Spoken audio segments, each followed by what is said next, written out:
Society એટલે સમાજ અને હ્યુમન ક્રિએટેડ સિસ્ટમ એટલે માનવકૃત વ્યવસ્થાઓ. ઓકે, હવે આ ચિત્રમાં તમે જુઓ છો કે ઉપરનો જે પાર્ટ છે એ બધાના એરા પણ આદાન પ્રદાનના છે અને નીચેના એરોસ પણ આદાન પ્રદાનના છે. આપણે શિબિરમાં શું જોયું સવારના સત્રમાં કે મનુષ્ય પદાર્થ અવસ્થાનું શોષણ, પ્રાણ અવસ્થાનું શોષણ, જીવ અવસ્થાનું શોષણ અને પરિવારમાં પરિવારનું શોષણ અને સમાજમાં સમાજનું અને માનવકૃત વ્યવસ્થાઓનું શોષણ. એટલે દેનની અસ્તિત્વગત વ્યવસ્થાના વિરોધમાં લેન. હવે દેખાય છે દુઃખ ક્યાંથી આવી રહ્યું છે? તો આખા અસ્તિત્વની ડિઝાઇન દેનની છે, આપવાની છે, આપી અને પામવાની છે. આપીને પામવાની છે. અસ્તિત્વની ડિઝાઇન આપીને પામવાની છે. અને આપણી અત્યારે વર્તમાન કેવી ડિઝાઇન છે? જો હું સૂત્ર બોલું છું, જીઓ ઓર જીને દો. સાચું ખોટું હવે મને કહો? આ સૂત્ર જીઓ ઓર જીને દો સાચું છે? પહેલા સૂત્રને જુઓ, જીઓ, પછી સમય મળે તમને જીવવા દો. પહેલા તો હું જીવી લઉં. जियो फिर जीने दो. હકીકતે અસ્તિત્વમાં શું છે? જીને દો ઓર જીઓ. બપોરે લંચમાં તમે જે કંઈ દબાવ્યું હોય એ દબાવવાની સાથે સાથે સવારનું બધું દબાઈ અંદર જતું રહ્યું હોય તો થોડું સરફેસ પર લાવી દઈએ. જેટલું મેં કહ્યું છે અહીંયા ઇંગ્લિશમાં ચાર્ટ છે પણ હું બોલું છું. પદાર્થ અવસ્થા પોતાનું તમામ સત્વ આપે ત્યાર પછી પ્રાણ અવસ્થામાં અંકુરણ થાય, નહીં તો પ્રાણ અવસ્થાનું પ્રગટન થાય નહીં. ધવલ બરાબર કીધું. એના માટે ખેતીમાં વરાપ શબ્દ વપરાય છે. એકલી માટીથી કંઈ ના થાય, એકલા પાણીથી કંઈ ના થાય, એકલી હવાથી કંઈ ના થાય. બધા યોગ્ય માત્રામાં સંતુલિત રીતે મળે તો અંકુરણ થાય, પોષણ થાય, ફૂલ થાય, ફળ થાય અને પછી એ કન્ટિન્યુઅસ ચાલે. હા કે ના?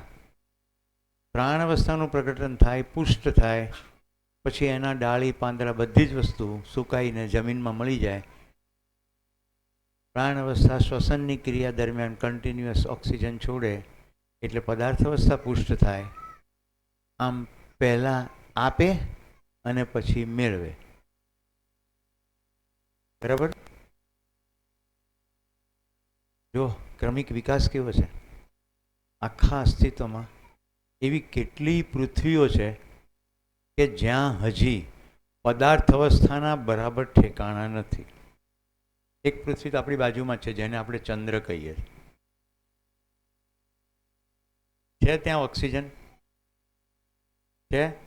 અહીંથી બાટલા લઈને જવું પડે છે ને. તો એવી પૃથ્વી છે કે જ્યાં હજી પદાર્થ અવસ્થા સજી નથી. આપણા ગ્રહમંડળમાં કેટલાક એવા ગ્રહો છે જે ખાલી ધૂળની ડમરી છે અથવા વાયુઓનો સમૂહ છે.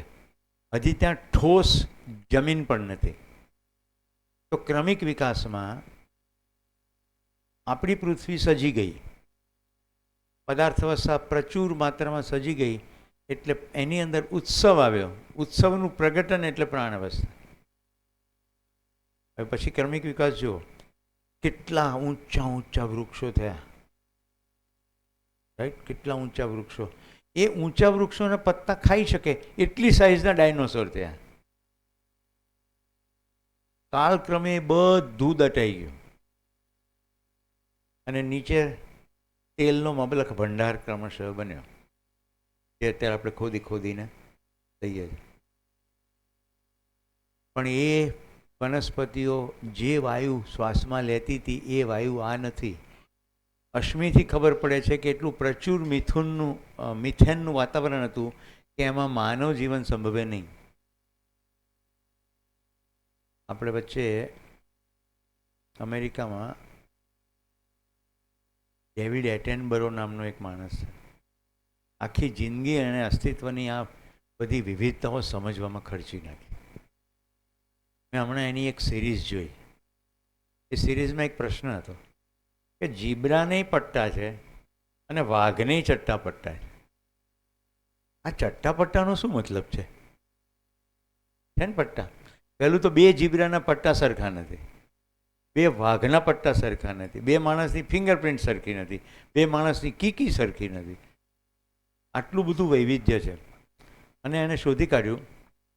મેં જે તમને કહ્યું હતું કે સાપ અને ઉંદરની માત્રાનું સંતુલન છે. સાપ અઠવાડિયે એક ઉંદર ખાય તો એને ચાલે, એને રોજ ઉંદર ખાવા જોઈએ નહીં.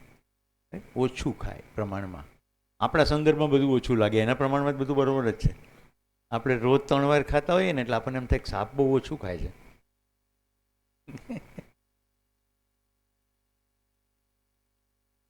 તો જીબ્રાની સંખ્યા વધારે હશે કે વાઘની સંખ્યા વધારે? શું લાગે છે તમને? જીબ્રાની સંખ્યા વધારે, રાઈટ? તો જીબ્રા જ્યારે દોડે અને વાઘ એને પકડવા દોડે ત્યારે ચટાપટાને કારણે એટલું કન્ફ્યુઝન રચાય છે કે બહુ કોશિશ કરે ત્યારે એક જ જીબ્રાને પાડી શકે. એટલે નિયંત્રણ ઉપલબ્ધ છે.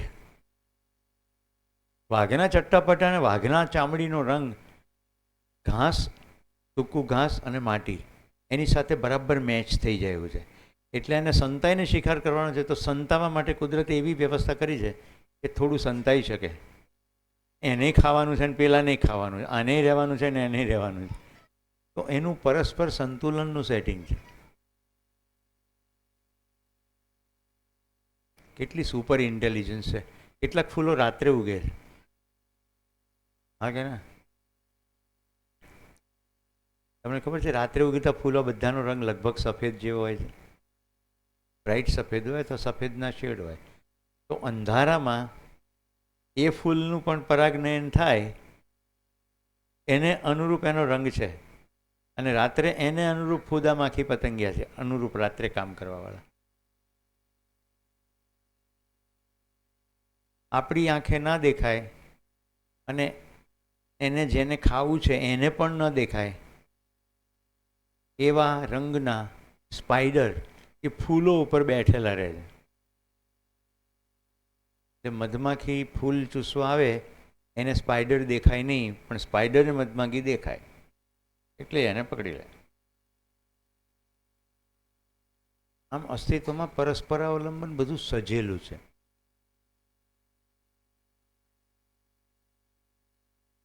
ફરી પાછા મૂળ વાત ઉપર આવીએ તો શું રેન્ડમ નથી, ઓર્ગેનાઇઝ છે, દેન છે.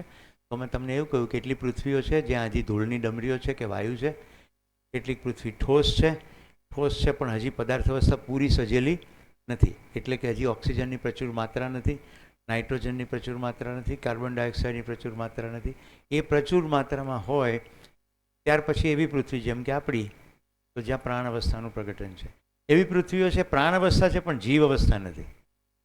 વનસ્પતિ છે પણ કેટલાક જીવો નથી. અને એવી પૃથ્વી છે જ્યાં જીવો છે પણ હજી માણસનું આગમન થયું નથી. જ્યારે અસ્તિત્વ કહેવામાં આવે ત્યારે ખાલી આ પૃથ્વીની વાત નથી થઈ રહી. અસ્તિત્વ કહેવામાં આવે ત્યારે સમગ્ર અસ્તિત્વની વાત થઈ રહી. આપણને પૃથ્વી આટલી જ દેખાય છે. થોડુંક બહાર ડોક્યું કરીએ ત્યારે ખબર પડે આપણે એકલા નથી, 9 ગ્રહોનું મંડળ છે આખું, હા કે ના? સૂર્યને ફરતે ગોળ ગોળ ફરીએ છે. તમને ખબર અંજલિ મેં કેટલા આંટા માર્યા? મેં સૂર્ય ફરતે કુલ 64 આંટા માર્યા છે. એ કેટલા આંટા માર્યા? બધાને ક્યાંથી સરખા હોય? પૃથ્વી સૂર્યને ફરતે એક આંટો મારવામાં કેટલો સમય લે છે? 1 વર્ષ. મેં 64 વાર સૂર્યને ફરતે આંટા માર્યા, તે 23 માર્યા, રાઈટ? અત્યારે કદાચ ગિરીશભાઈ વધારે સારું કહી શકે, 30,000 કિલોમીટર પ્રતિ કલાકની ઝડપે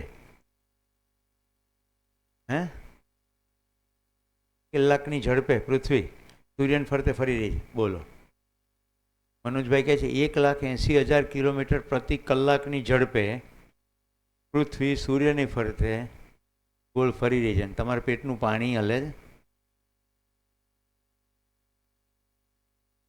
ખબર નથી પડતી. તો વ્યવસ્થા છે કે અવ્યવસ્થા છે?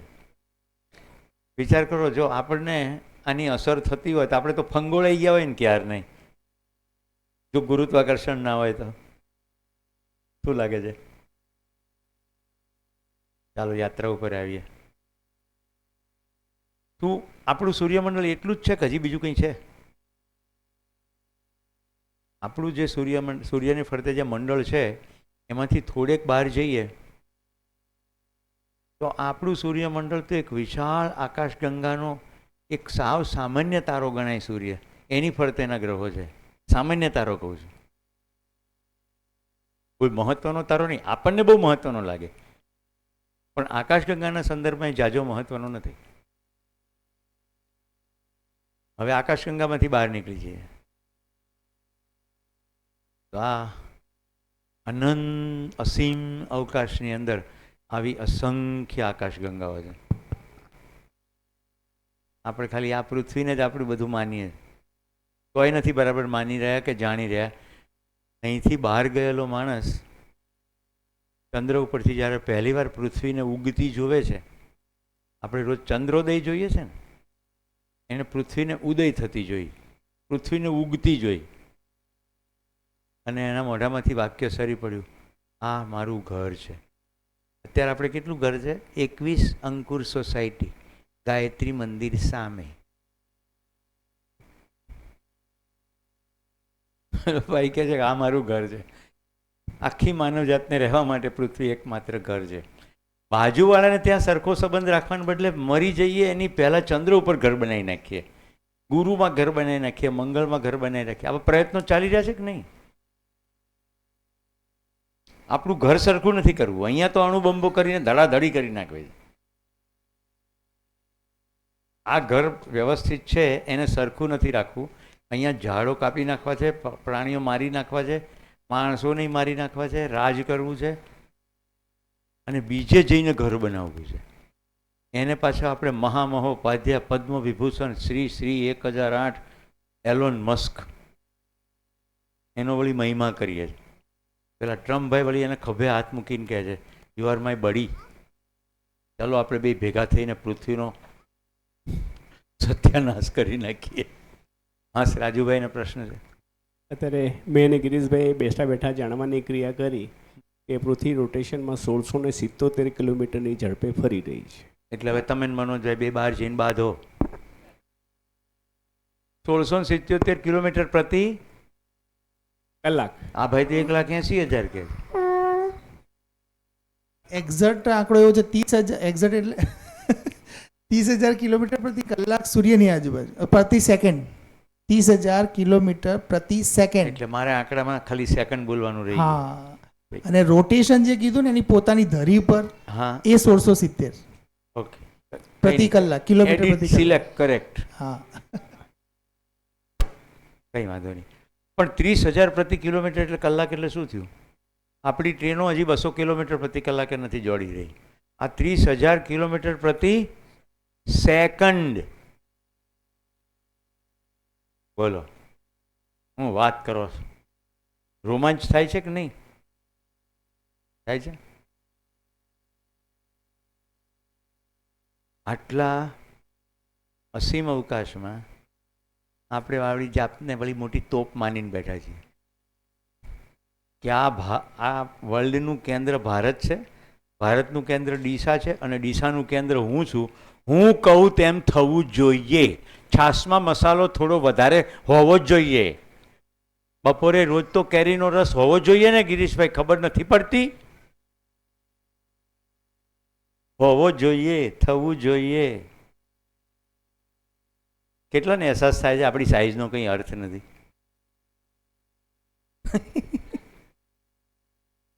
પણ હવે બતાડું એક સામટી બે વસ્તુ. પહેલાં તો કોટક સાહેબ પ્રત્યે કૃતજ્ઞતા વ્યક્ત કરું. એમને યાદ છે કે નહીં પણ મને બરાબર યાદ છે.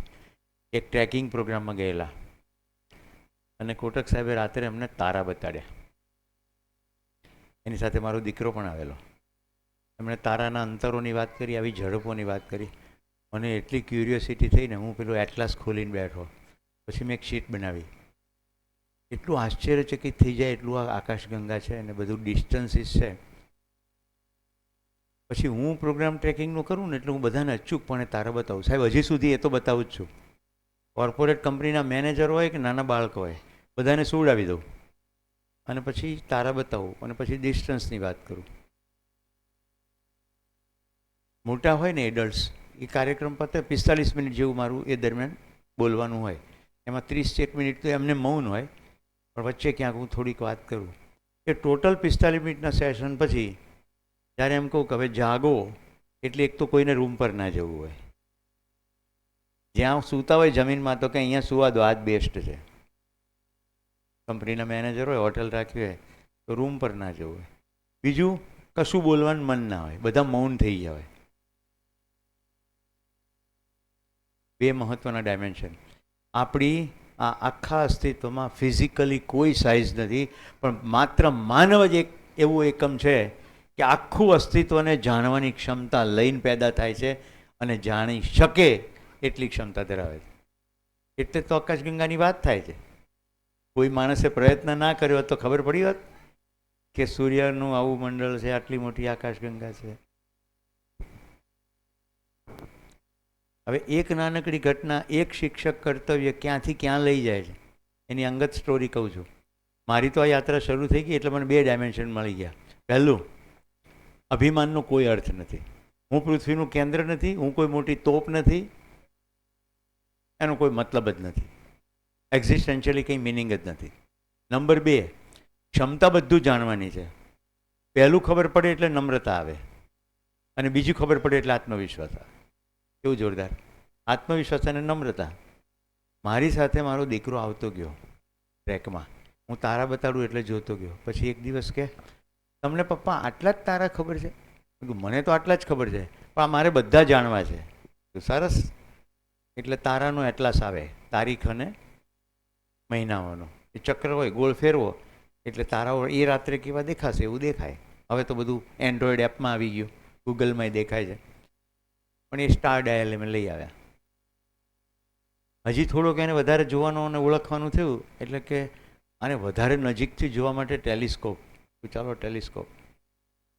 આમાં કોઈ જરાય મનમાં એવું ના વિચારતા કે સુરેશભાઈને પૈસાનો વરસાદ પડે. ઘરમાં ટીવી નહીં, મારા બંને બાળકો ટીવી વગર મોટા થયા છે. કારણ કે એટલી ખબર પડી ગઈ કે કચરો નથી જવા દેવાનો. સાચું શું જવા દેવાનું એ જેટલી ખબર પડે એટલું આપીશું પણ કમસે કમ કચરો નહીં જવા દઈએ. એટલે કોઈ ફિતૂરી નહોતી, કોઈ ફાલતુ ખર્ચા નહોતા.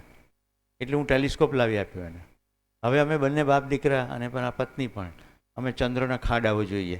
પછી ક્યારેક ક્યારેક સમાચાર મળે, એક નરેન્દ્રભાઈ છે કચ્છમાં, વાંઢાઈ. નરેન્દ્રભાઈ માહિતી આપે, એક એવા ડૉક્ટર ઠાકોર નડિયાદમાં કે આવું આવું થવાનું છે, આવું આવું જોવા મળશે. એટલે જોઈએ અને મોજ કરીએ. એમાંથી એને એવું થયું કે હવે મારે એસ્ટ્રોનોમી ભણવું. સારું ભણો.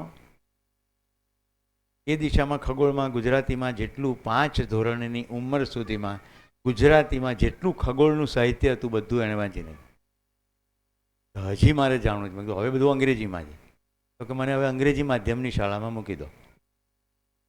અહીંયાના ઘણા મા બાપોને એવો ભ્રમ છે કે અંગ્રેજીમાં છોકરું સ્માર્ટ થાય, માતૃભાષામાં જ છોકરું સ્માર્ટ થાય, બાકી સાવ ડફોળ થાય. અંગ્રેજીમાં ફફડાટી બોલાવે ખરી પણ હોશિયારી તો ગુજરાતીમાં જ આવે. કારણ કે આપણા રિચ્યુઅલ સંસ્કૃતિ કેવી રીતે ખબર પડે?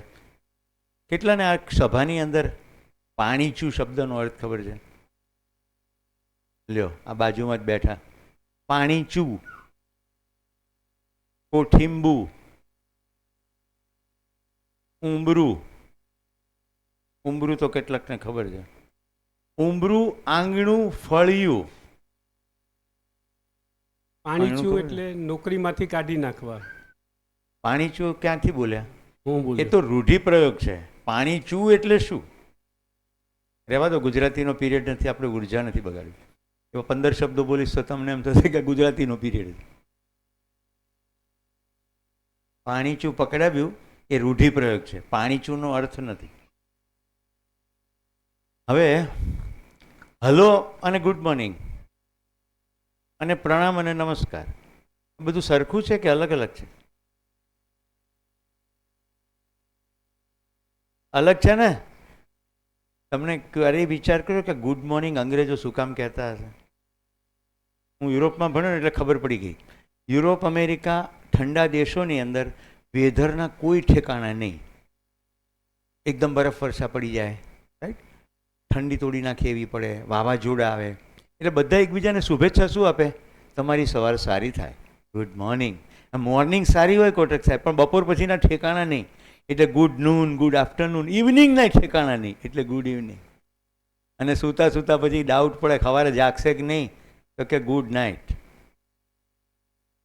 આપણે દે ધમાધમ એ કહે એટલે આપણે કહીએ ગુડ મોર્નિંગ. હવે જો અમેરિકાની મોર્નિંગ અને ભારતની મોર્નિંગ બતાડું છું.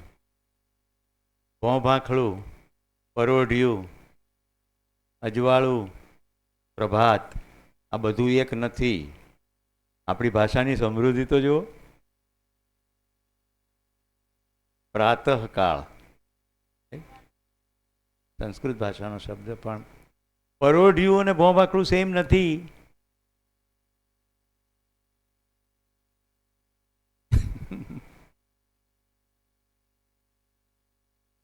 તો ભાષા સાથે સંસ્કૃતિ જોડાયેલી, ભાષા સાથે જીવનશૈલી જોડાયેલી, ભાષા સાથે કેટલાક સંબંધો છે.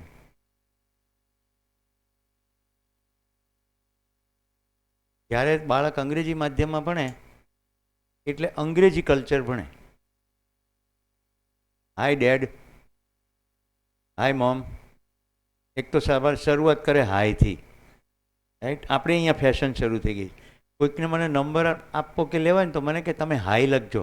મેં કીધું હાય નહીં લખું, હું હરી હરી લખીશ. એ બોલી શું હાય?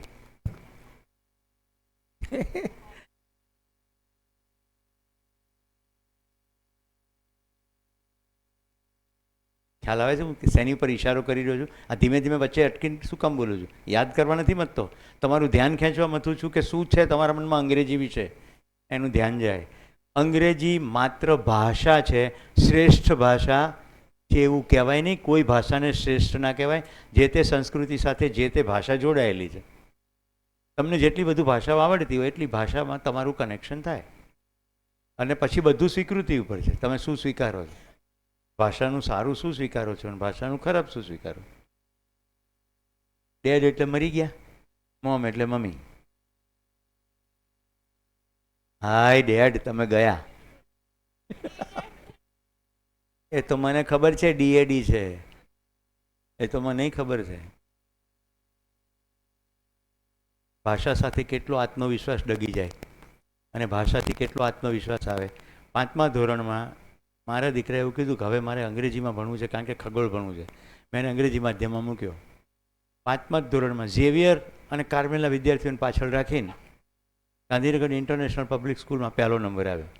એના ટીચર કે અંગ્રેજી ભાષામાં પહેલા દિવસથી જ કેવી રીતે પ્રભુત્વ આવ્યું? જિજ્ઞાસા. શેની જિજ્ઞાસા હતી? ભાષાની ના, ખગોળની. પેલું બધું જાણવું છે ને બધું અંગ્રેજીમાં છે એટલે અંગ્રેજી પકડવું જ પડે. 1 વર્ષમાં પરિણામ આવ્યું એટલે પછી બધા વર્ષો અંગ્રેજીમાં ગયા. એ ભણતા ભણતા ભણતા ભણતા કોલેજના બીજા કે ત્રીજા વર્ષમાં કે હવે મારે નથી ભણવું. મેં કીધું ફાઇન, તારા બાપા એન્જિનિયર થઈને કરે છે તો શિક્ષકનું જ કામ ને, ગમતું જ કરે છે, છોડી દો. એના માતુશ્રી કે આ તમે શું કહો છો? તમે ભણીને બેઠા છો ને એને ઊભો કરી દેવો છે? હું ક્યાં ભણીને બેઠો છું? હજી તો હવે ભણવા બેઠો. સમજાય છે? હાથમાં કાગળિયું આવે અને ભણ્યું કહેવાય નહીં. ડિગ્રીનું સર્ટિફિકેટ આપણને ડાયા બનાવતું નથી. ડિગ્રીનું સર્ટિફિકેટ ખાલી એટલું કહે છે કે આણે આ કોઈ કોલેજ કે યુનિવર્સિટીમાં 4 વર્ષ આટલી પરીક્ષાઓ આપી. અસ્તિત્વગત રીતે જુઓ, પરીક્ષા શું છે? સમજ શક્તિની પરીક્ષા છે કે યાદ શક્તિની?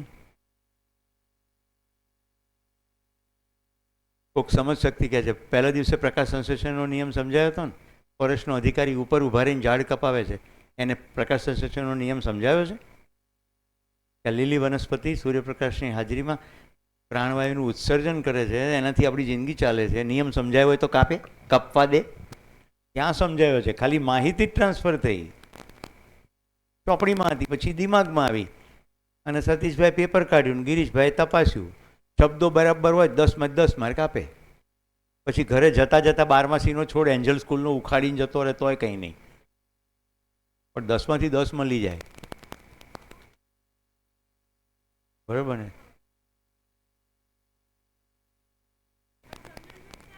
કેટલું સરસ. આ રિયા સમજે છે પણ શિક્ષણ મંત્રી નથી સમજતા. પ્રફુલભાઈ પાનશેરિયાને સાંજે કોલ કરીને વાત કરજે. કેમ નહીં? એવી રીતે જ બદલાવ આવે છે. નવી શિક્ષણ નીતિમાં જીવન વિદ્યા કેવી રીતે આવી? હા, તો લીડરશિપ લેવાની ને, લીડરશિપ લેવાની. રાઈટ, શરૂ કરો આજથી. આ તો મજાકમાં સતીશભાઈ ગિરીશભાઈના નામ લઉં છું. તમને ખ્યાલ છે સતીશભાઈ ગિરીશભાઈ અને આખી શિક્ષણની ટીમ જીવન વિદ્યાને શિક્ષણમાં ઉતારવા માટે એટલી સમર્પિત છે કે આ બધું થઈ રહ્યું છે. નહીં તો નિશાળને શું પડી હોય કે ગામ માટે શિબિર કરવો. ક્રમશઃ સિલેબસ બદલાશે, ક્રમશઃ પરીક્ષા પદ્ધતિ બદલાશે. પરીક્ષા શેની થશે? આચરણની. જેટલું સમજ્યો, આચરણમાં આવ્યો તો પાસ, આચરણમાં નહીં આવ્યો તો ના પાસ. બાકી બધી માહિતી. ચલો વાર્તા પૂરી કરું. ત્રીજા વર્ષમાં આ સ્થિતિ થઈ.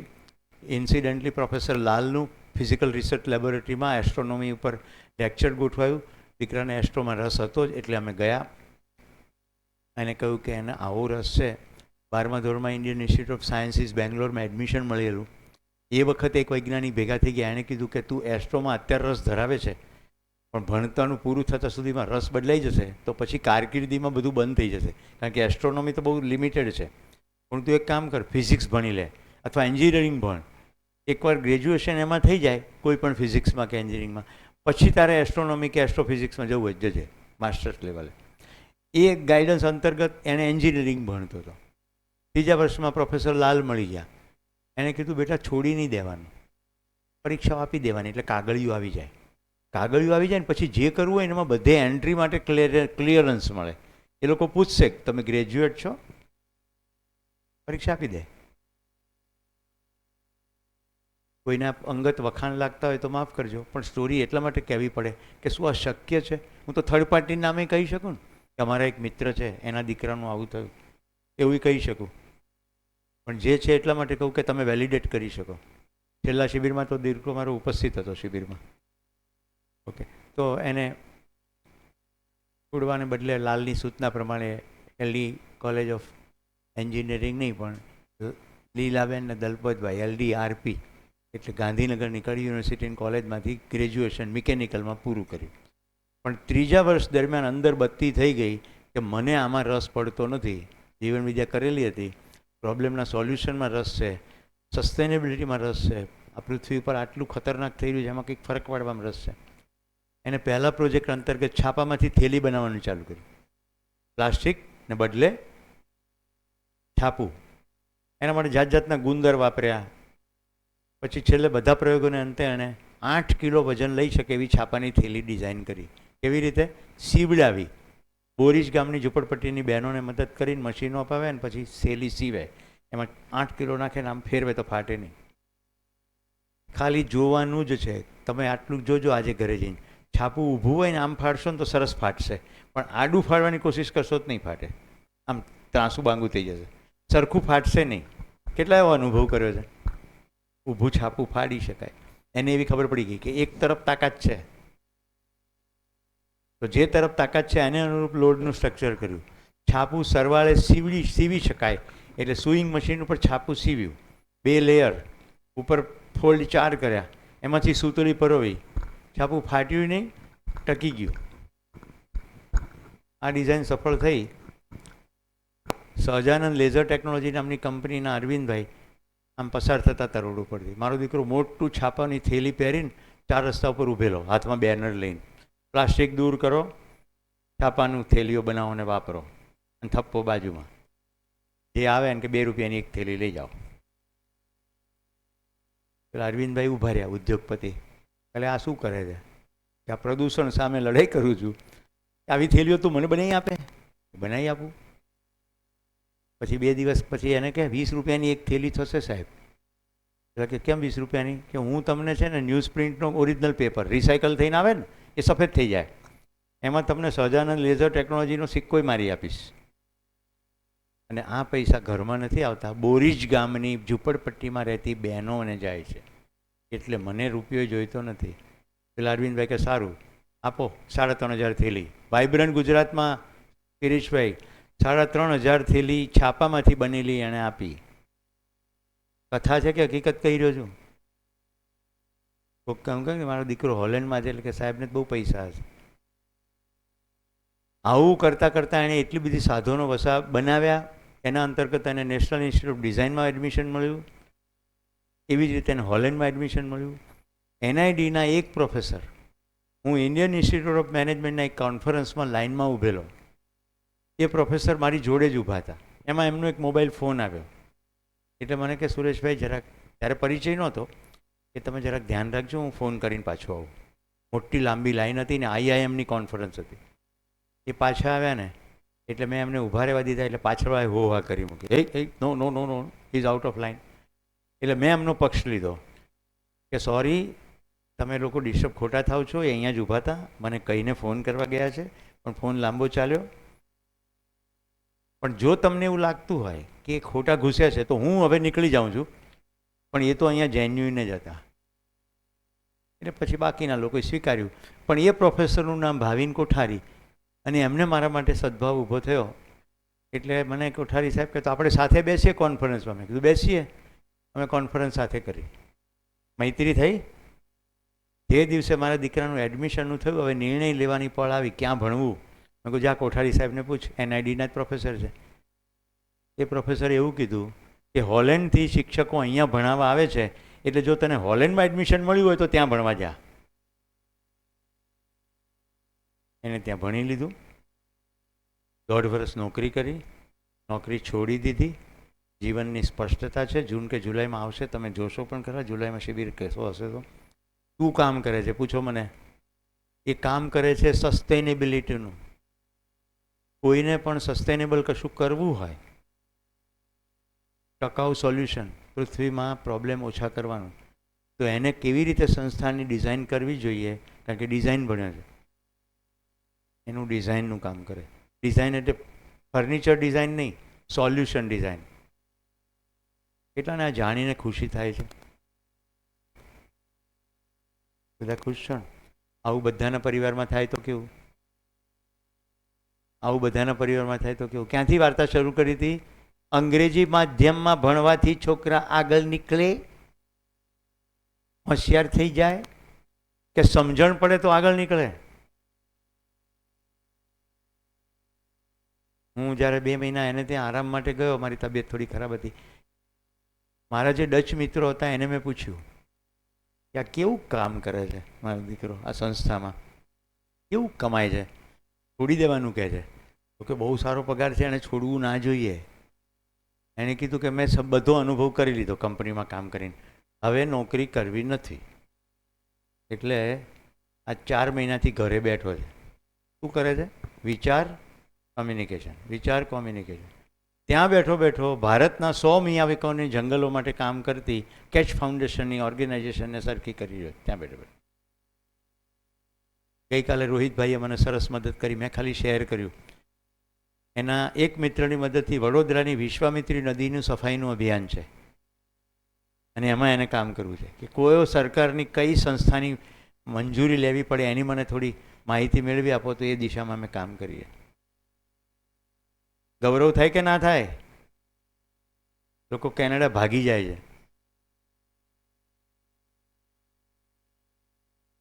આચરણ જ પ્રમાણ. એનો બાપ જો અમેરિકાથી પાછો આવી ગયો હોય તો સંસ્કારની પ્રક્રિયામાં હતી, એ તો ખબર પડે ને. કોટક સાહેબ તમે હતા તક નહીં, પણ મેં સ્ટોરી અહીંયા કીધી હતી અમેરિકાથી ભારત પાછા ફરવાની, સગાવાદીની. આપણા દેશમાં જે જીવવાની મજા છે અને આપણા દેશમાં જે મરવાની મજા છે, તો જન્મ લેવાનું સૌભાગ્ય ગણવું જોઈએ. ભારત જેવી ક્યાંય મજા નથી. જે લોકો નથી ગયા એને કહી દઉં, દુનિયામાં કોઈ પણ રૂપાળી બહેન જતી હોય ને એને માસી કહી શકાય, પણ માં જેવી પણ હોય એને માં કહેવાય. હા કે ના? અમેરિકા આપણી માસી આંટી થઈ શકે, મમ્મી થઈ શકે નહીં. મમ્મી તો ભારત જ છે. ભારત એટલે પૃથ્વીનો ટુકડો નહીં. ભા એટલે પ્રકાશ, રત એટલે વ્યસ્ત. પ્રકાશની ખોજમાં રત લોકોનો સમૂહ એટલે ભારત. કયો પ્રકાશ? તમસોમાં જ્યોતિર્ગમય, કયો પ્રકાશ? જ્ઞાનનો પ્રકાશ, સમજણનો પ્રકાશ. પાછા મેઇન ટ્રેક ઉપર આવી જાઓ, ઘણા બધા ટ્રેક છૂટી ગયો હશે. પદાર્થ અવસ્થાના ઉત્સવના ભાગરૂપે પ્રાણ અવસ્થાનું પ્રગટન, પ્રાણ અવસ્થામાં ચરમ વિકાસ પછી જીવ અવસ્થાનું પ્રગટન, અને જીવ અવસ્થાના ક્રમિક વિકાસમાં સૌથી સાવ નાના નાના કીટકો, માખી, મચ્છર વગેરે, પછી થોડા વિકસિત જીવો જેમ કે પક્ષીઓ, પેટે ઘસડીને ચાલતા સરીસૃપો, પછી સસ્તન પ્રાણીઓ. 3 કેટેગરી છે: સ્વેદજ, અંડજ અને પિંડજ. સ્વેદજ કચરો ભેગો થાય કેટલોક એટલે અંદરથી એક જીવ તૈયાર થઈ જાય. અંડજ એટલે ઈંડામાંથી બહાર નીકળે, અને પિંડજ એટલે માના શરીરની અંદર જ આખું શરીર બની જાય અને પછી બહાર આવે. જેનો મતલબ જન્મથી છે. તો સ્વેદમાંથી જન્મે, ઈંડામાંથી જન્મે અને પિંડમાંથી જન્મે. આવો ક્રમિક વિકાસ. માણસનું શરીર શેમાં ગણાય? પિંડજ, રાઈટ? જે પિંડજ છે એ બધા માનું દૂધ પીને મોટા થાય, રાઈટ? સસ્તન પ્રાણીઓમાં. તો માણસનું શરીર સસ્તન પ્રાણીની કેટેગરીમાં જરૂર આવે, પણ પ્રાણી કેમ નથી? જો હવે ધ્યાનથી સાંભળજો. ગાયનું વાછરડું જન્મે, એની હાઇટ એક્ઝેક્ટલી એટલી જ હોય કે ગાય ઊભી હોય તો વાછરડું ધાવી શકે. ગાયે એને કહેવું ના પડે. એ જન્મે, થોડીક વારમાં પગ ઉપર ઊભું થઈ જાય અને ગાયના થન સુધી પહોંચી જાય અને ધાવવા માંડે. હા કે ના? હાથીનું બચ્ચું હાથણીની સાઇઝ પ્રમાણે જ જન્મે, એટલી જ સાઇઝનું જન્મે, અને એ પણ થન સુધી પહોંચી જાય.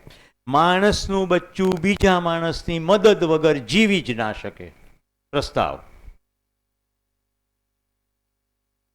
તપાસો. જીવ અવસ્થાના એકમોના બચ્ચા પ્રકૃતિ દત્ત વ્યવસ્થા અંતર્ગત જીવી જાય. અંદરથી ઇન્સ્ટિંક્ટ છે. માણસનું બચ્ચું જીવી શકે નહીં. માણસનું બચ્ચું એની જાતે એની માની દૂધની ગ્રંથિ સુધી પહોંચી શકે નહીં. આર્યા કોટક સાહેબ એટલા બાળકોના જન્મ માટે એમણે કામ કર્યું છે. શું કરવું પડે? બાળક જન્માવે, માના ઓર સાથેથી કટિંગ કરવું પડે, ઊંધું લટકાવીને સાફાઈ કરવી પડે, ને થપથપાવે, પછી એ શ્વાસ લેતું થાય. હા કે ના? બીજાના સપોર્ટ વગર કશું થઈ શકે? આ લીટી ફરી બોલું છું. બીજાના સપોર્ટ વગર માણસનું બચ્ચું તો જીવી ના શકે. કઈ મોટી તોપ છીએ આપણે, મારે કોઈની જરૂર નથી. ગઈકાલના સત્રમાં કોઈ કહેતું મારે મારી જાતે જ જીવવું છે. તમે જીવી જ ના શકો, અસંભવ. તો સ્તનપાનથી લઈને પછી પોષણ, મોટું થતું જાય, પછી શિક્ષણની પ્રક્રિયા, આખો સમાજ કામે લાગે. આપણા ક્લિન્ટનભાઈના ધર્મપત્ની સુશ્રી હિલેરીબેન ક્લિન્ટને એક પુસ્તક લખ્યું. એ પુસ્તકનું ટાઇટલ છે ઇટ ટેક્સ એ વિલેજ. છોડી દીધું. ધવલભાઈ, અંગ્રેજીમાં કહેવત છે it takes a village to rear a child. એક બાળકને ઉછેરવા આખું ગામ જોઈએ, એવી અંગ્રેજીમાં કહેવત છે. હિલેરીબેને આ ઈશારો કરવા ટાઇટલ અડધું રાખ્યું, ઇટ ટેક્સ અ વિલેજ. આફ્રિકાની આદિવાસી જાતોમાં એક ઉબન્ટુ નામનો શબ્દ પ્રચલિત છે. ઉબન્ટુનો મતલબ થાય આઈ એમ બીકોઝ ઓફ અસ. હું બધાને કારણે છું. ખ્યાલ આવે છે? તો આખી અસ્તિત્વની ડિઝાઇન આપણે જોઈ. ચરમ ઉપર માનવનું શરીર આવ્યું, પ્રાણી જેવું શરીર, પણ આહાર, નિદ્રા, ભય અને પ્રજનન 4 પ્રવૃત્તિમાં બોન્ડેડ નહીં, બદ્ધ નહીં, ફ્રી. ખાવું હોય તો જ ખાય, ના ખાવું હોય તો ના ખાય. હોય તોય ગાયની સામે ઘાસ હોય, ભૂખ લાગે એટલે ખાય જ. 11રસનો ઉપવાસ કરે નહીં અને ઘાસ જ ખાય. નિદ્રા, અમારા રિયાબેન છે ને, પરીક્ષા આવે ને ત્યારે એને આખા ગામની ઊંઘ આવે, અને નોરતા આવે ને ત્યારે 11 વાગ્યા સુધી તો સજે ધજે, પછી ગરબા ગાવા જાય. એટલે નિંદ્રાની અંદર પણ બોન્ડેડ નહીં. અને અમારા મનોજભાઈ આઈપીએલનો રસ પડે તો 10 વાગે ભાવનાબેનને કહે ફક્કડ ચા બનાવી, શરીર તો કે ઊંઘી જવું છે, પણ કે ના નથી ઊંઘવું, એટલે નિંદ્રામાં પણ બોન્ડેડ નહીં. આ જોખમી નથી એટલે એમના નામ લઉં છું, મને ખબર નથી એવું થાય છે કે નહીં. હા, તારું નામ હવે નહીં લઉં, ખબર પડી ગઈ. આજે મને જ્ઞાન પ્રાપ્ત થયું કે રિયાનું નામ લેવામાં જોખમ છે. તરત વાંધા પાડીને ઊભા રહે છે.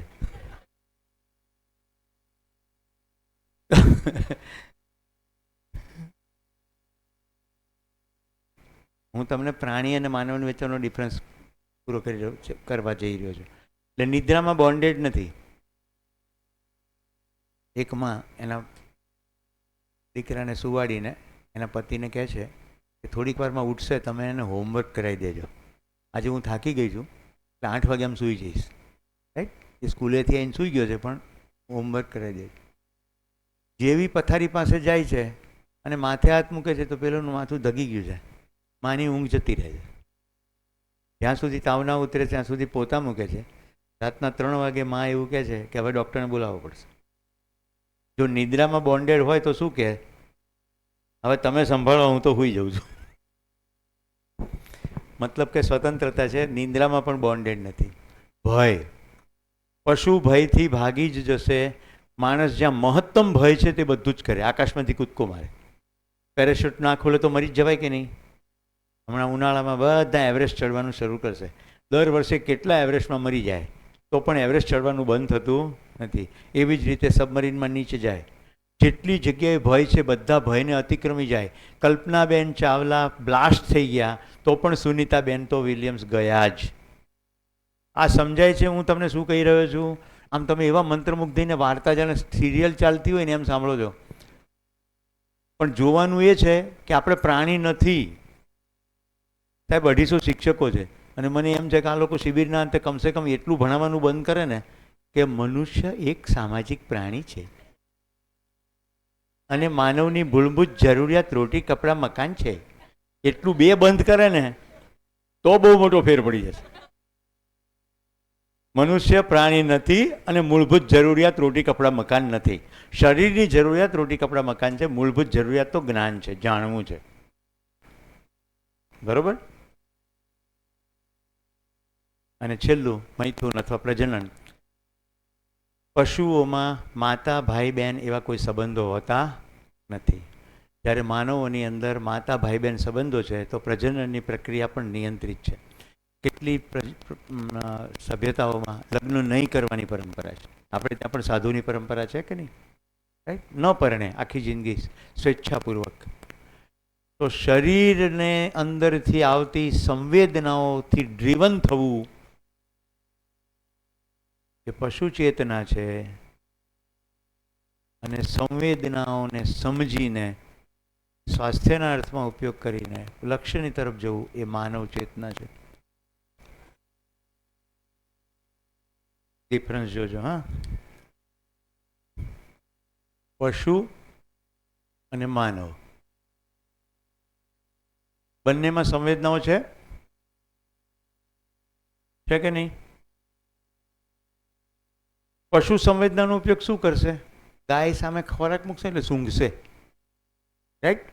પશુ સંવેદનાનો ઉપયોગ શરીર ચલાવવા માટે કરશે અને શરીર ટકાવવા માટે કરશે. જેમ કે બહુ ગરમી લાગશે તો ઝાડ નીચે જઈને ઊભું રહી જશે. સંવેદનાથી એને સૂચના મળશે. પશુ આવું કરશે. માણસ સંવેદનાનો પ્રયોગ શું કરશે? સુખી થવા કરશે. એટલે ખાઈને સુખી થવું. જીભમાં મજા આવે સંવેદના એટલે ખાઈને સુખી થવાનો પ્રયત્ન કરે. ચામડીને ગરમી લાગે એટલે ઠંડક કરીને સુખી થવાનો પ્રયત્ન કરશે. શું એનાથી સુખ મળે ખરું? સંવેદનાથી સુખ મળે ખરું? હા કહેતા હોય તો હાથ ઉપર કરો. 1 2 તમે ત્રણેય સાચા છો. સંવેદનાથી સુખ મળે પણ ક્ષણિક મળે, થોડીક વાર માટે મળે. 45 ડિગ્રીમાંથી 22 ડિગ્રીમાં એકદમ સારું લાગે, થોડીક વાર પછી ટાઢ વાવા માંડે. એટલે સંવેદનાનું સુખ સતત છે નહીં. ગઈકાલે પ્રયત્ન કરી ચૂક્યા છીએ. આપણને સુખ જો સતત જોઈતું હોય તો જે સુખ સતત જોઈએ છે તે સંવેદનામાં મળતું નથી. એટલી સ્પષ્ટતા થાય છે. પહેલું રસગુલ્લું બહુ મસ્ત લાગે, બીજું થોડું એનાથી ઓછું, અને પછી જેમ જેમ સંખ્યા વધારતા જાઓ પછી એક તબક્કો એવો થઈ જાય કે હવે રસગુલ્લું ખાવું નથી. લાડુ, રસગુલ્લા, ગુલાબજાંબુ આ બધું થાય છે કે નહીં? હવે રિયાબેનનું નામ નથી લેતો, પહેલી પાણીપુરી બહુ ચટાકેદાર મસ્ત લાગે, રાઈટ? પછી થોડા વખત પછી હવે નથી ખાવી. કોઈના ઘરે મહેમાન થયા હોઈએ, આગ્રહ કરે તો શરૂમાં બધું ભાવે, પછી થોડા વખત પછી હવે નહીં જોઈએ, અને પછી એક એવી સ્થિતિનું નિર્માણ થાય કે જે વસ્તુ અત્યંત ભાવતી હતી એ હવે ત્રાસદાયક લાગે. એટલા મારી સાથે સહમત છે? તો હવે સ્પષ્ટતા થઈ જાય. સંવેદનામાં સુખ છે પણ ક્ષણિક છે, સમય પૂરતું છે, સતત નથી. હવે આ શિબિર એના માટે છે જેને સતત સુખની પ્યાસ છે, જેને એમ લાગે આપણે બધી મજા જ છે, 3 વાર ખાવા મળે છે એની એસી છે, તો પછી આ શિબિર તમારા માટે નથી. એવા લોકો આજે બપોરની મસ્તીથી ચાય પીને ઘરે જઈ શકે. આ ખોટો ટાઈમ બગાડવાનો મતલબ નહીં ને, એના કરતાં જે મસ્તી છે ત્યાં જ કરીએ ને. હું મજાક નથી કરી રહ્યો. તમે કદાચ ગિરીશભાઈ કે સતીશભાઈ સારું લગાડવા ટકી પણ જશો, અથવા ગરમી જોતાં ટકવું જ હિતાવહ રહેશે, પણ અંદર યાત્રા કંઈ થશે નહીં.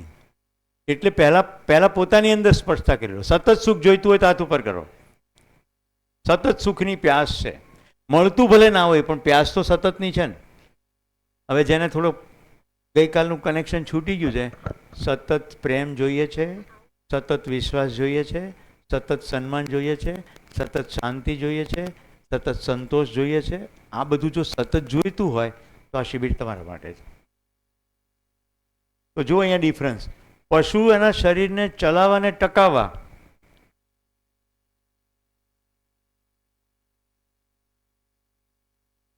ધન્યવાદ માતે, શરીરને ચલાવવાને ટકાવવા પ્રયોગ કરે છે સંવેદનાનો, અને માનવ શું કરે છે? સુખી થવા કરે. આ ડિફરન્સ થઈ ગયો. એટલે હવે માનવ પશુ છે નહીં. એવું બને ખરું કે ગાયને ઘાસ મળી જાય, બપોરે ખાઈ લીધું, સાંજનું બી દબાઈ લઈએ, એવું થાય? પેટ ભરાઈ જાય એટલે બેસી જાય ને, પછી બેઠી બેઠી વાગોળે. આપણે શું કરીએ? હવે સાંજે બનાવવું નથી જમવાનું, થોડું દબાઈ લેજો ને. ઘરવાળીઓ એના પતિઓને કે તમારે ભાવતું છે ને જરા દબાઈને ખાઈ લેજો, એટલે સાંજે મારે રસોડા નિરાંત રહે. આ હસે છે બતાવે છે કંઈક. આમાં જે લોકો હસે છે એ કહે છે કે આ આપણા ઘરની જ વાત કરે છે. તો એક શિબિરમાં ભાવનાબેન આવું એક જણા બિંદાસ રીતે ઊભા થઈ ગયું, તમને એવી કેવી રીતે ખબર પડે કે અમારા ઘરમાં આવું જ થાય છે? મેં કીધું મારા ઘરમાં થયું હોય ને, બપોરનો ભાત છે, ચાલશે? સારું ચાલશે. ત્યારે તમે નહીં બનાવો તો શું કરીએ?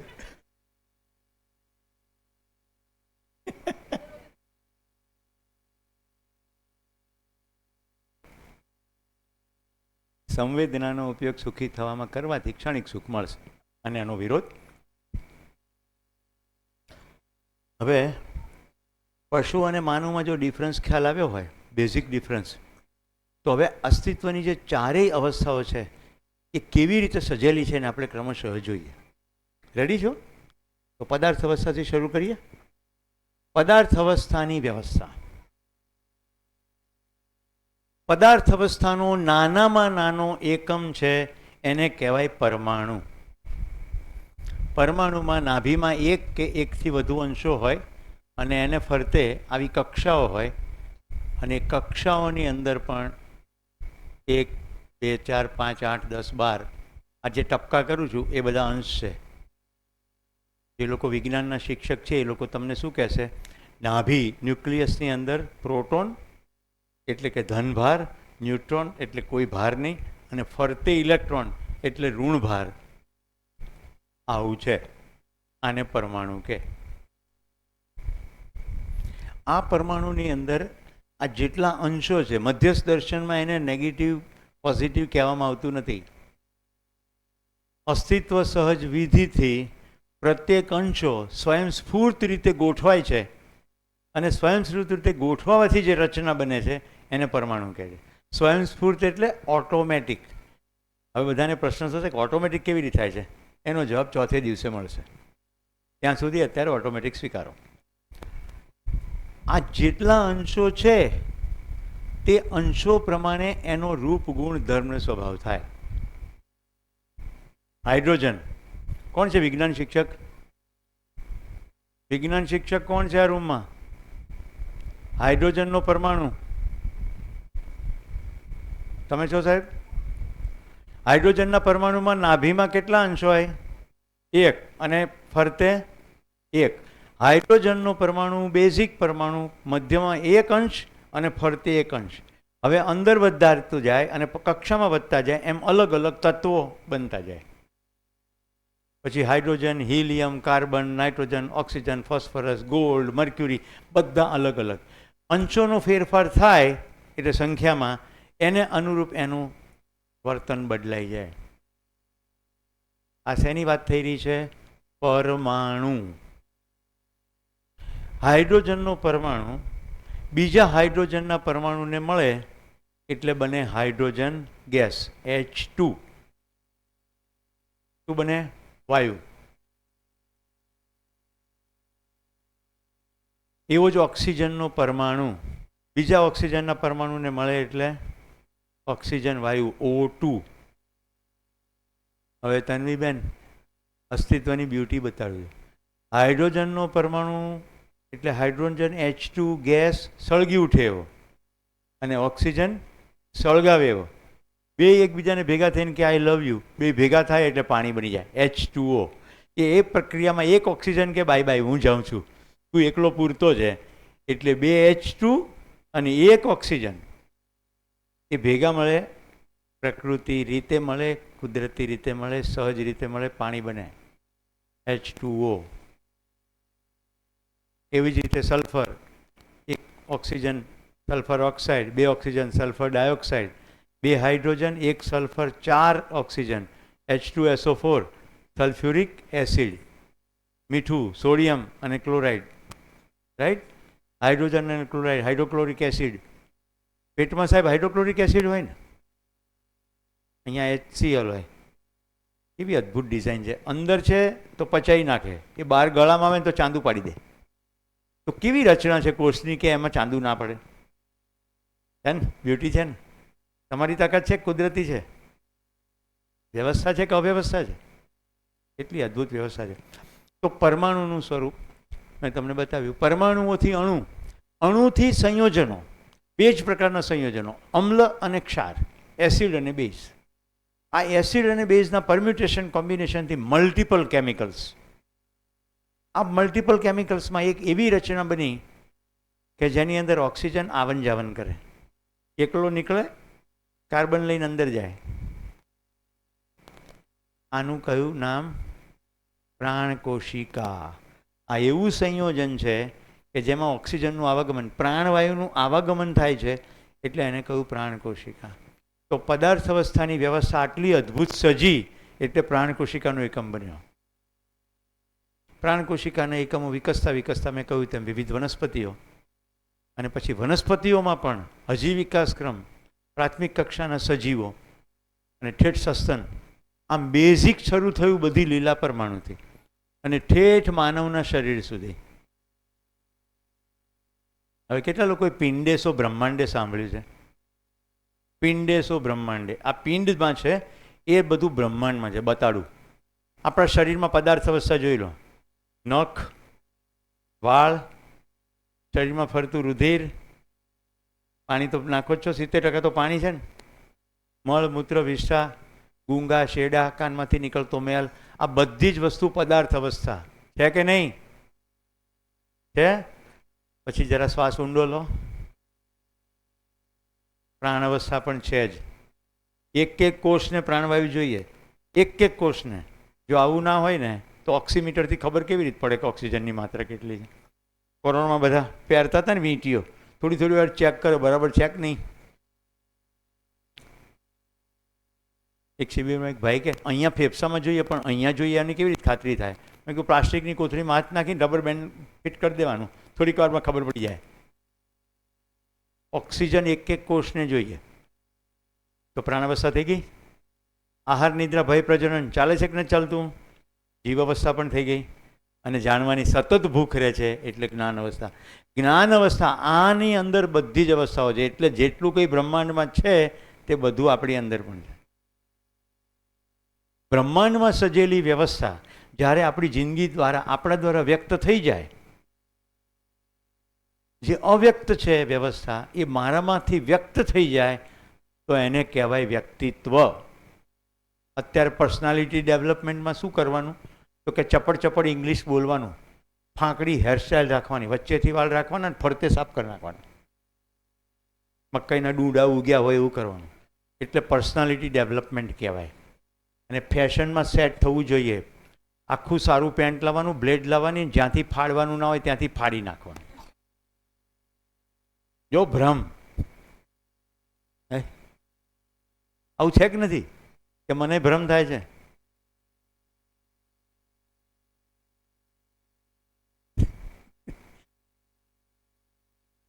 આજો પરતેથી સાફ, પણ આટલું સારું છે કારણ મકાઈના ડૂંડા નહીં ઉગાડ્યા.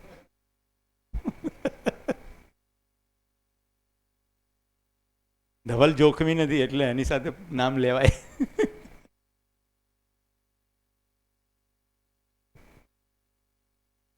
હાજી, એવું તમે કહી શકો, હું તો ધવલ જ કહીશ. તો પદાર્થ અવસ્થાનો બેઝિક એકમથી આપણે વાત કરતા હતા. હવે હું તમને બધો વૈભવ બતાવું છું. અવસ્થાઓમાં કેટલી અદ્ભુત વ્યવસ્થા છે.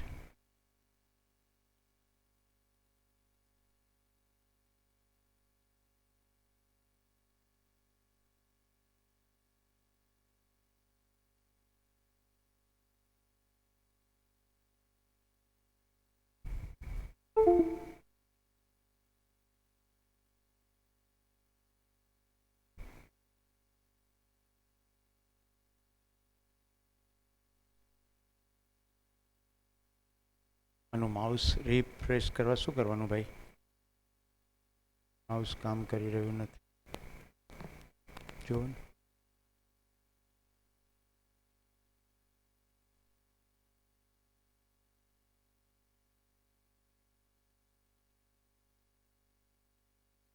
સ્થિર થઈ ગયું છે.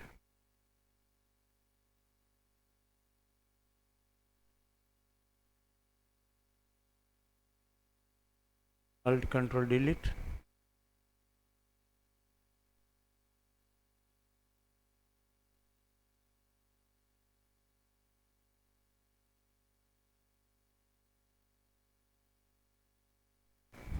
ઓકે, એ ગોઠવે ત્યાં સુધી મારે તો તમને સપોર્ટ માટે બધા મીડિયા તૈયાર.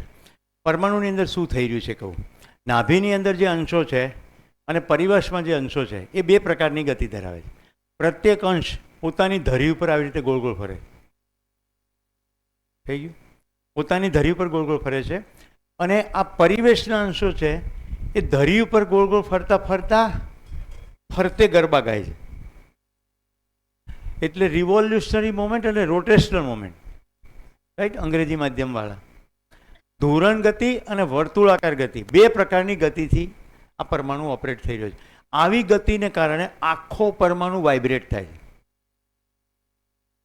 આ જે વાઇબ્રેશન છે એને કારણે જ પરમાણુમાંથી ધ્વનિ છે. કશું પણ વાઇબ્રેટ થાય એટલે ધ્વનિ, રાઈટ. હું જે બોલું છું તમારા સુધી કેવી રીતે પહોંચે છે? અહીંયાથી તરંગ જાય છે, ત્યાં હથોડીની એરણની રચના છે, રાઈટ. એ તરંગ ત્યાં પહોંચે ને ત્યાં વાઇબ્રેશન થાય છે, બ્રેન એનું એનાલિસિસ કરી નાખે છે. તો ધ્વનિ છે, સતત આ વાઇબ્રેશનને કારણે ધ્વનિ છે. એ જ રીતે તાપ છે, દાબ છે, વિદ્યુત છે અને વિકિરણ છે. આની પછીના એડવાન્સ શિબિરમાં તમે જાઓ, અધ્યયન બિંદુ શિબિર એને કહીએ છીએ, તો પરમાણુના સ્તરેથી રેડિયેશન કેવી રીતે થાય છે ત્યાં સુધીનું ડિટેલિંગ સમજીએ.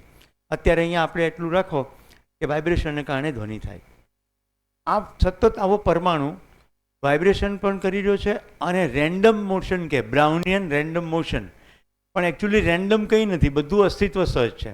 તો એક પરમાણુ આ મોશનને કારણે બીજા પરમાણુના સંપર્કમાં આવે છે. એટલે હાઇડ્રોજનનો પરમાણુ બીજા પરમાણુના સંપર્કમાં આવતાની સાથે H2 બની જાય છે. એવી જ રીતે ઓક્સિજનમાંથી H2O અને વગેરે રસાયણો બને છે. આવા રસાયણો બધા વ્યવસ્થિત રીતે વર્તે છે. એનું પ્રૂફ શું? તો કે પાણી ભારતમાં હોય, અમેરિકામાં હોય કે આફ્રિકામાં, એનું આચરણ નિશ્ચિત. HClનું આચરણ નિશ્ચિત. પદાર્થનું આચરણ નિશ્ચિત. વ્યવસ્થાનું સ્વરૂપ એટલે આચરણની નિશ્ચિતતા. પદાર્થનું આચરણ નિશ્ચિત એટલે તો તમે નિરાંતે બેઠા છો. આ ઉપર જે સીલિંગ છે અને આ બીમ બધા જાય છે. હું અમુક પ્રવચનની વાત કરું તો બીમ એનો સ્વભાવ બદલી નાખે તો શું થાય? બધું એઠું આવે ને. તમે નિરાંત એટલે બેઠા છો તમને સ્લેબનું આચરણ ખબર છે, નિશ્ચિત છે. તો પદાર્થ અવસ્થાનું આચરણ નિશ્ચિત છે. એવી જ રીતે પ્રાણ અને જીવનું પણ આચરણ નિશ્ચિત છે. માનવનું અનિશ્ચિત છે. તો ડખા શેના છે? માનવના અનિશ્ચિત આચરણના. તો આચરણની નિશ્ચિતતા કેવી રીતે થાય એ આપણે જોઈશું, પણ પહેલાં પદાર્થ અવસ્થાનો વૈભવ જોઈએ.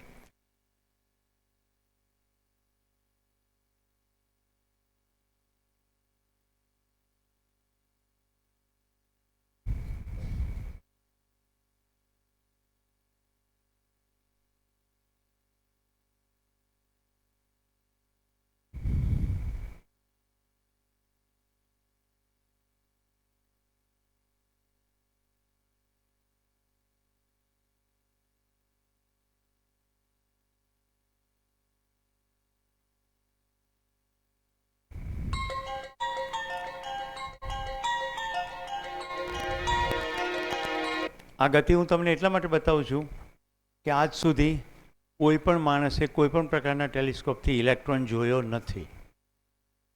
કહેવાય ઇલેક્ટ્રોન માઇક્રોસ્કોપ, પણ ઇલેક્ટ્રોન જોયો નથી.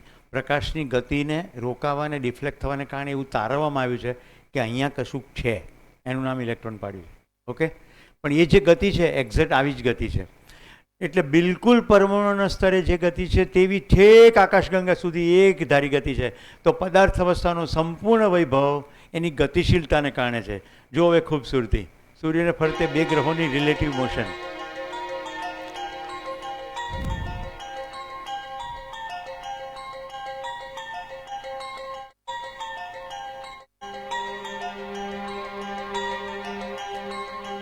પોતાની જાતને પ્રશ્ન પૂછો, વ્યવસ્થા છે કે અવ્યવસ્થા છે?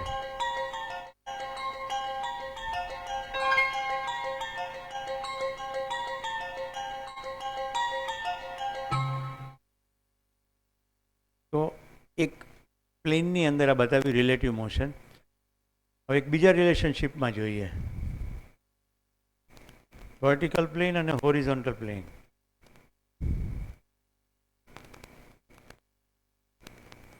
તમે બધા ગ્રહમાળાનો જ્યારે અભ્યાસ કર્યો છે ત્યારે ખબર હશે કે પૃથ્વી પોતાની ધરી ત્રાંસી કરીને પોતાની ધરી ઉપર ગોળ ગોળ ફરતા ફરતા સૂર્યને ફરતે ગોળ ફરે છે.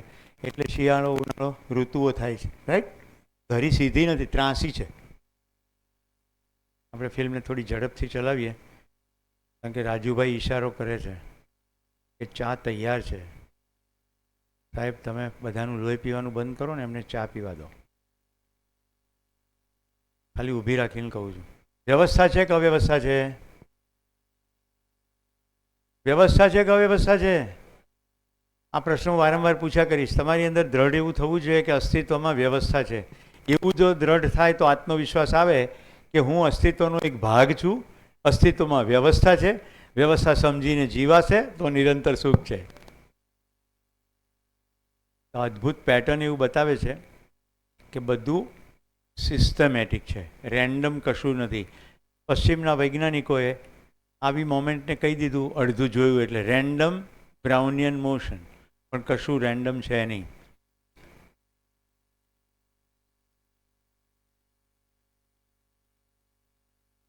હવે હું તમને એવી ફિલ્મ બતાવવા જઈ રહ્યો છું જે ફિલ્મમાં ઠેઠ માઇક્રોથી લઈને મેક્રો સુધી, પહેલાં મેક્રોની યાત્રા કરીશું અને પછી માઇક્રોની યાત્રા કરીશું. એવરી સેકન્ડ ધીમે ધીમે 10નો સ્કેલ વધતો જશે. જો કેવી ઓર્ડરલીનેસ છે.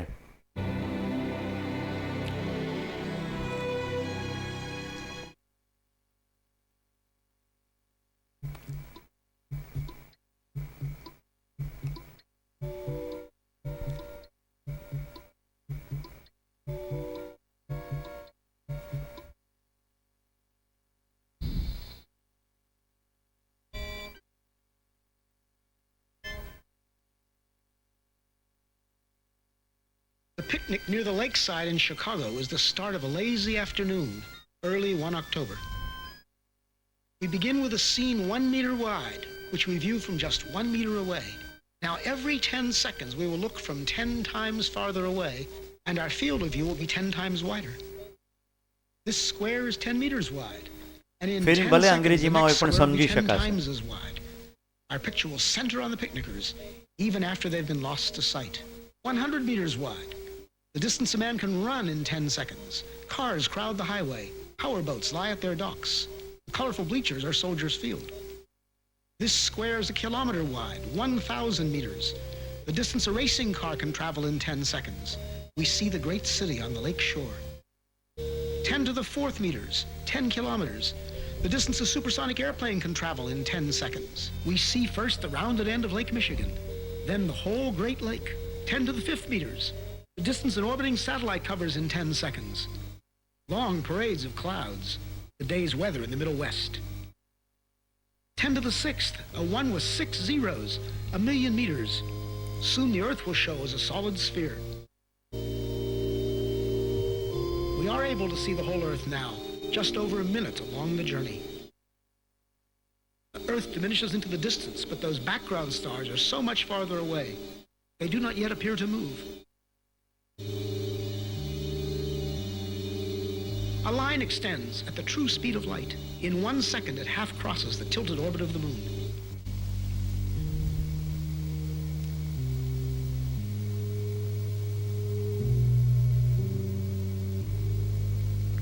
Now we mark a small part of the path in which the Earth moves about the Sun. Now the orbital paths of the neighbor planets, Venus and Mars, then Mercury. આ ગ્રહોના Entering નામ our છે field ખ્યાલ of આવે છે? view is the glowing center of our solar system, the આ Sun, સૂર્યમંડળ. followed by the massive outer planets, swinging wide in their big orbits.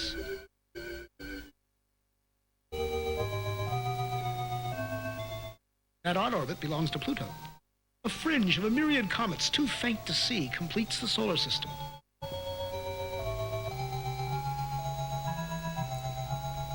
Ten to the 14th. As the solar system shrinks to one bright point in the distance, our sun is plainly now only one among the stars. Looking back from here, we note 4 southern constellations, still much as they appear from the far side of the Earth. This square is 10 to the 16th meters, 1 light year, not yet out to the next star. Our last 10-second step took us 10 light years further. The next will be 100. Our perspective changes so much in each step now that even the background stars will appear to converge. At last we pass the bright star Arcturus and some stars of the Dipper. Normal but quite unfamiliar stars and clouds of gas surround us as we traverse the Milky Way galaxy.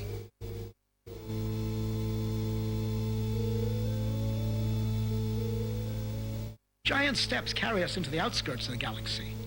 And as we pull away, we begin to see the great flat spiral facing us. The time and path we chose to leave Chicago has brought us out of the galaxy along a course nearly perpendicular to its disk.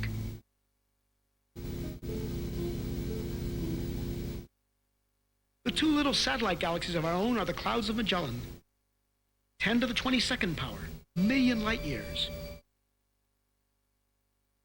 Groups of galaxies bring a new level of structure to the scene. Glowing points are no longer single stars, but whole galaxies of stars seen as one. We pass the big Virgo cluster of galaxies among many others, 100 million light years out. As we approach the limit of our vision, we pause to start back home. જેટલું જોઈ This શકાય lonely છે scene, એનાથી the પણ galaxies હજી like આગળ dust, is what most અસ્તિત્વ of છે. space looks like. This માણસની emptiness is કલ્પનાથી normal. જેટલું જોવાય. The richness of our own neighborhood is the exception. The trip back to the picnic on the lakefront will be a sped-up version, reducing the distance to the Earth's તો surface આપણે by પહેલા 1 power over of 10 જોયું, right? every હવે 2 જો અંદર seconds. Back to In પછી each ઠેઠ 2 કોષની seconds, અંદર we appear સુધી to cover જવાની વાત છે. 90% of the remaining distance back to Earth. Notice the alternation between great activity and relative inactivity. A rhythm that will continue all the way into our next goal, a proton in the nucleus of a carbon atom beneath the skin on the hand of the sleeping man at the picnic.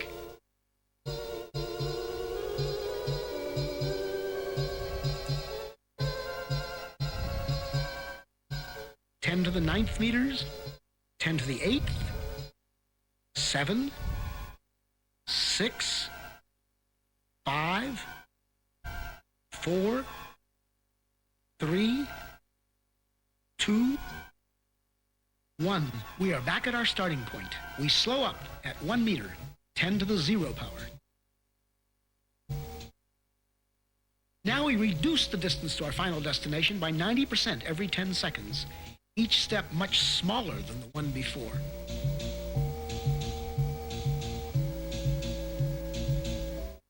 At 10 to the minus 2, 1/100th of a meter, 1 centimeter, we approach the surface of the hand. In a few seconds, we'll be entering the skin, crossing layer after layer from the outermost dead cells into a tiny blood vessel within. Skin layers vanish in turn. An outer layer of cells, felty collagen. A capillary containing red blood cells and a roughly lymphocyte. We enter the white cell. Among its vital organelles, the porous wall of the cell nucleus appears. The nucleus within holds the heredity of the man in the coiled coils of DNA. As we close in, we come to the double helix itself, a molecule like a long twisted ladder whose rungs of paired bases spell out twice, in an alphabet of 4 letters, the words of the powerful genetic message. At the atomic scale, the interplay of form and motion becomes more visible. We focus on one commonplace group of 3 hydrogen atoms bonded by electrical forces to a carbon atom. 4 electrons make up the outer shell of the carbon itself. They appear in quantum motion as a swarm of shimmering points. At 10 to the minus 10 meters, 1 angstrom, we find ourselves right among those outer electrons. Now we come upon the 2 inner electrons held in a tighter swarm. As we draw toward the atom's attracting center, we enter upon a vast inner space. At last, the carbon nucleus, so massive and so small. This carbon nucleus is made up of 6 protons and 6 neutrons. We are in a domain of universal modules. There are protons and neutrons in every nucleus, electrons in every atom, atoms bonded into every molecule out to the farthest galaxy. As a single proton fills our scene, we reach the edge of present understanding. Are these some quarks in intense interaction? Our journey has taken us through 40 powers of 10. If now the field is 1 unit, then when we saw many clusters of galaxies together, it was 10 to the 40th, or 1 and 40 zeros.